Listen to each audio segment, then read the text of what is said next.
Babatabangula awaka omukyala n'agamba batunde, omwami n'agaana batunde. Kati omukyala ndowooza okwagala okukiisaawo ye n'asalawo asibise omwami amuyungeko ekisango era olwamutwala e Luzira awaka n'atundawo. Omwami ono bamusibira ki? Bagamba defilement. Bamusaba defilement ku mwana wenyini gwazaala. Era omwana ajjo yawadde obujulizi mu kkooti obwakyayisizza buli kitonde ekikazi kyonna naye si mukazi nti ali bw'atyo kubanga omwana yayogedde maama wange yatuteeke wa mukwano gwange n'atulekayo naye maama wange n'aleeta omusajja mu nnyumba gye baali babeeramu ne balaba pono maama n'omusajja bwe baamala n'amugamba omusajja ono akwebakeko yabuwadde mu kkooti n'omulamuzi yaboneekeredde amaziga ne gakulukuta omusajja akwebakeko bajja kutataatawo n'amwebakako bwe yamala n'amulekayo n'addukayo yamuleka ne ku ssomero maama yalekayo omulamuzi n'amubuuza nti kati bwe yakuleka awo wakola otya n'agamba nengenda mu bbaala ne neetunda mbadde malaaya. Ekyennaku ennyo kye nnina mu bulamu bwange nti omwana ono senga nali naye teyandiyonoonese teyandifunye lubuto ate yandibadde akyasoma naye ekyennaku kwe kwetunda tyabadde yeetunda. Wali olowoozezzaako okuzimba naye ng'olaba kizibu obanga bakufezeefeze dda. Kato Attract Construction Services Limited babifudde byangu. Bano bazimba bakuba plan z'amayumba eziri ku mulembe, basiba tiles, bakola plumbing, basiiga langi, bakola ne biodigester septic tank n'ebyamasannyalaze byonna. Ennyumba elemera ku musingi oba baagikyamya, ennyumba etonya, bano bakafulu bye bakola babitegeera be basinga. Beesige obakwasa ekirooto ky'ennyumba yo tojja kwejjusa. Kato Attract Construction Services basangibwa ku Prime Village Mall Enate opposite Total Masaka Road level 2 room D07 oba bafune ku noti 772009 Nyabiriemu oba noti 705 875 beba Kato Attract Construction Services Limited abazo kutereza embeera ey'okuzimba.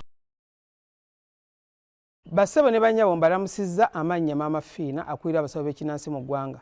Tusobola okulabula abantu mwenna mu Uganda yonna n'ensi yonna okutwaliza awamu nti nina abafere abakozesa erinnya lyange ne babba abantu. Bali ku Facebook, bali ku TikTok, bali ku mikutu gyonna nga beefudde Maama Fiina. Maama Fiina oba onoonya obujjanjabi bwo bawetaaga bujjanjabi bwo businkana bulenga wokka Mityana Road olunaku luba lwa Sunday. Maama Fiina tajjanjabira ku Facebook, Maama Fiina tajjanjabira ku TikTok. Maama Fiina essimu ze zino 0772 45 89 64 ne 0782 95 17 21. Oyo gwodiringa naye ku Facebook oyo mufere si Maama Fiina. Kitibwa kya Mukama. Amen. Era yataaga gulumizibwa. Naye ku SB Media tugguse ensonga nkubuuzaako kitundu kyaffe kino kyakubiri. Twakwetera ku mboozi ya maama waffe oyo ng'alina bamuwala bwe Ketra Mirembe natunyumyamuko naye awo mwana nga ndi lubuto nga te taata ali mu kkomera maama yamusuulawo n'embeera endala bagoberera emboozi eyo obanga tolaba kugigoberera osobola ogendako ku YouTube ya SB4 Media gisaakingeko ba link tujja bagikutako mu comment section ogigoberereko. Naye wetwavaayo Maama afuna batubwira ebyaddako ekyomukisa omulungi olunaku lwayira mu tuzo bawa taata yamaze n'ayimbulwa. Tulaba nti Mukama w'amaanyi wewe na wenna nga oli eyo kitibwa kimuddire.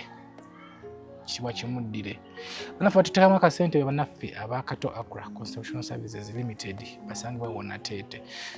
Nga tunafuna ku mboozi ya taata agenda kutunyumiza mu kkomera yagenda yatya abadde yatya etera yavudde yatya. Wewe na wenna waliwo omukwano gwange yangamba nti abantu abalisinga bali mu makomera 80% babasibira bwereere ate nga kituufu.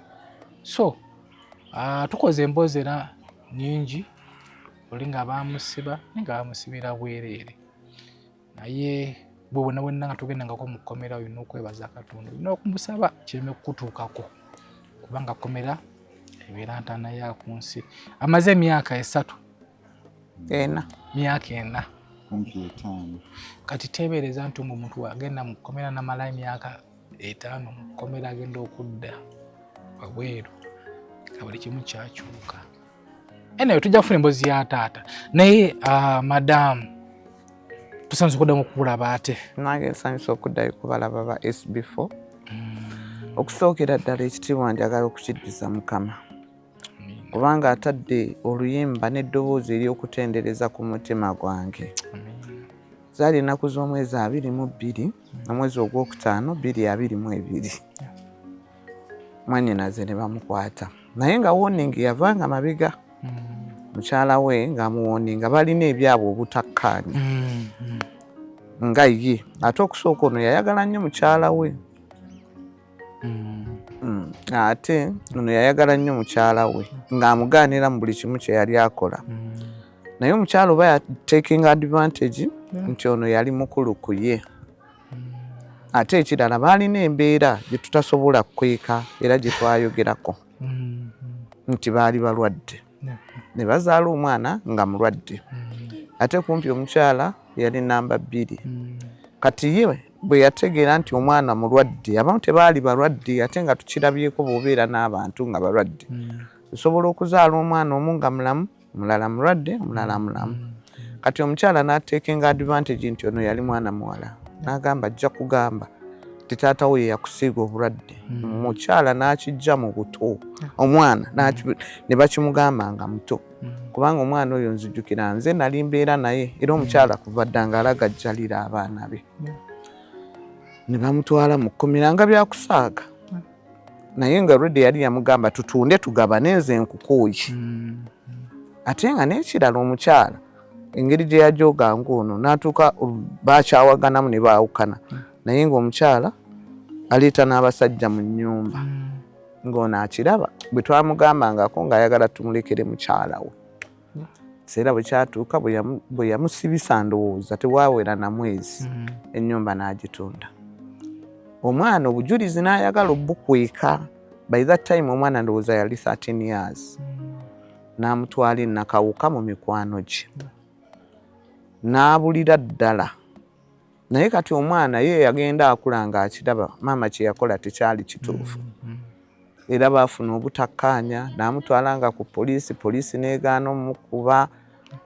Bamugamba n'amwegaanira ku poliisi oyo si ye maama wange wasibisa taata wange. Naye omwana bwe yakula mu 2022 nga tetumulabanga kutwazeeyo mulaba 2025 nga guggwako. Najja ng'anoonya yasanga nga we twali twasengukawo n'agenda ewaabwe nga baatundayo n'agenda mu mikwano gye ne bamuwa essimu y'omukyala mmanyi kwe kututuukako. Naye bwe yatutuukirako Rede embeera nga yayonooneka. Era omwana ajjo yawadde obujulizi mu kkooti obwakyayisizza buli kitonde ekikazi kyonna naye si mukazi nti ali bw'atyo kubanga omwana yayogedde maama wange yatuteeka ewa mukwano gwange n'atulekayo. Naye maama wange n'aleeta omusajja mu nnyumba gye baali babeeramu ne balaba Pono. Maama n'omusajja bwe baamala n'amugamba omusajja ono akwebakeko. Yabuwadde mu kkooti n'omulamuzi yaboneekeredde amaziga ne gakulukuta. Omusajja akwebakeko bajja kutataatawo. Bajja kutataatawo. N'amwebakako. Bwe yamala n'amulekayo. N'adduka yamuleka ne ku ssomero. Maama yalekayo. Omulamuzi n'amubuuza nti kati bwe yakuleka awo wakola otya? N'agamba ne ngenda mu bbaala ne neetunda mbadde malaaya. Omwana teyali koza 16 years. Ye 16 agenda kweza 17. N'agamba ne neetunda nti olwo olubuto lw'olina lwani nti omusajja g'amazima simumanyi.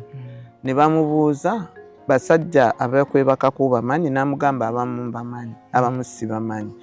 Ne bamugamba nga twagenze e Nakawuka abasajja abo osobola obbalaba nti abamu mbalaba amanyi agamu gamanyi agamu si gamanyi. Ne bamugamba nti kaakati ki ky'otayinza kwerabira ku maama wo? N'agamba kimu nti yampa omusajja okuneebakako n'atunda n'ewaffe. Taata we yakwebakako titaye neebakako naye maama wange yaleetawo ekibooziboozi ekyo. Baamaze mu court session ndowooza almost 2 hours. Mulamuzi n'agamba musango kubanga tubadde tujje nga tutambula kwa ikooti. Omusango n'agugoba. Kyenva neebaza Katonda nti mwannyinaze yavuddeyo kubanga omulamuzi nange yampise nali omu ku baali ku fayiro. N'aŋŋamba nti ono omuyita otya konze mwannyinaze. Akuddako kwangumekako nze gwenzirako ng'akutuse nnyo konze embeera naye nange nkutuse. Ko ye naye tetuba tukola. Omulamuzi n'agamba kyenkusaba nga ssenga w'omwana yambuza weddira ki neddira ngeye. N'agamba tetuba tukola omwana ono tumuyambye akuze mwana munna ali munda. Osanga bw'anaabeera omulamu osanga omwana aliddayo n'asoma naye omulamuzi n'agamba abaabaddewo ba state baani ti omusango tetugenda gukomya wano. Tugenda bagamba. Tugenda kunoonyereza abantu abo bwe tuba tusobola tugende mu nnakawuka tunoonye abantu abo. Ndowooza byebyo bitonotono. Kwegamba obujulizi bw'omwana bwe yabadde mu kkooti omulamuzi we yateereddeyo taata we. Kubanga nono era yali yakabirira dda omulamuzi. Omulamuzi twakoba omulaba mu Disemba n'agamba tugenda kuddayo kumulaba nga 24 February twamulabye eggulu. Kwasi Bifa Media tuggusa ensonga ate tuweereko ku sayidi ya taata. Taata ono abadde mu kkomera kubeera kumusumulula baamutadde bamwejjeereza. Tumuwe akazindalo kano.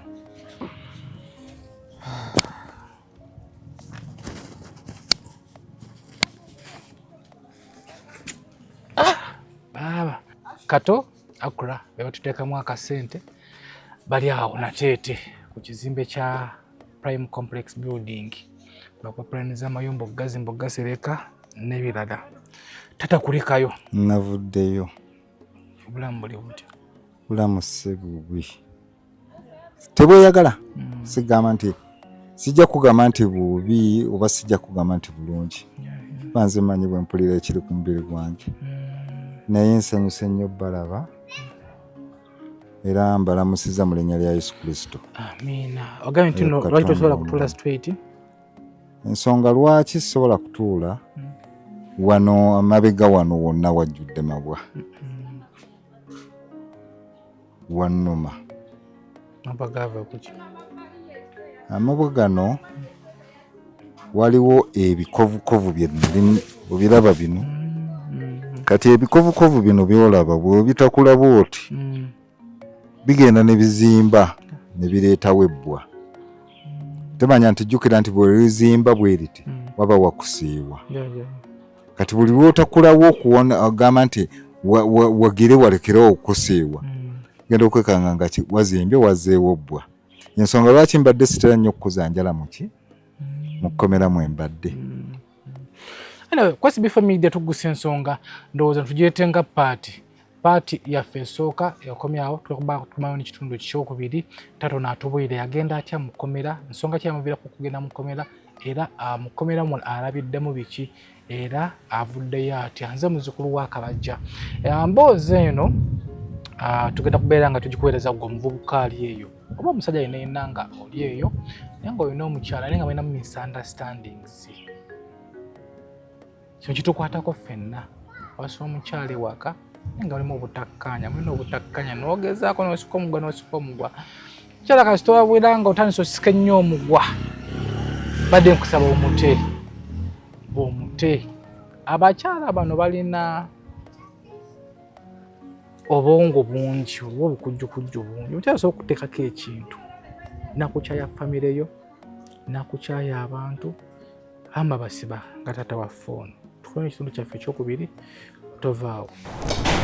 wali olowoozezzaako okuzimba naye ng'olaba kizibu obanga bakufezeefeze dda. Kato Atwa Construction Services Limited babifudde byangu. Bano bazimba, bakuba plan z'amayumba eziri ku mulembe, basiba tiles, bakola plumbing, basiiga langi, bakola ne biodigester septic tank n'ebyamasannyalaze byonna. Ennyumba elemera ku musingi oba baagikyamya, ennyumba etonya, bano bakafulu bye bakola babitegeera be basinga. Beesige obakwasa ekirokyo ky'ennyumba yo tojja kwejjusa. Kato Atwa Construction Services basangibwa ku Prime Village Mall Natete opposite Total Masaka Road level 2 room D07 oba bafune ku noti 772009 oba noti 7585 beba Kato Atwa Construction Services Limited abazo kutereza embeera ey'okuzimba. Bassebo ne bannyabo mbalamusizza amannya Maama Fiina akulira abasawo b'ekinnansi mu ggwanga. Tusobola okulabula abantu mwenna mu Uganda yonna n'ensi yonna okutwaliza awamu nti nina abafere abakozesa erinnya lyange ne babba abantu. Bali ku Facebook, bali ku TikTok, bali ku mikutu gyonna nga beefudde Maama Fiina. Maama Fiina oba onoonya obujjanjabi bwoba weetaaga bujjanjabi bwobusinkana bulenga wokka Mityana Road olunaku luba lwa Sande. Maama Fiina tajjanjabira ku Facebook, Maama Fiina tajjanjabira ku TikTok. Maama Fiina essimu ze zino 0772 45 89 64 ne 0782 95 17 21. Oyo gw'odiiringa naye ku Facebook oyo mufere si Maama Fiina.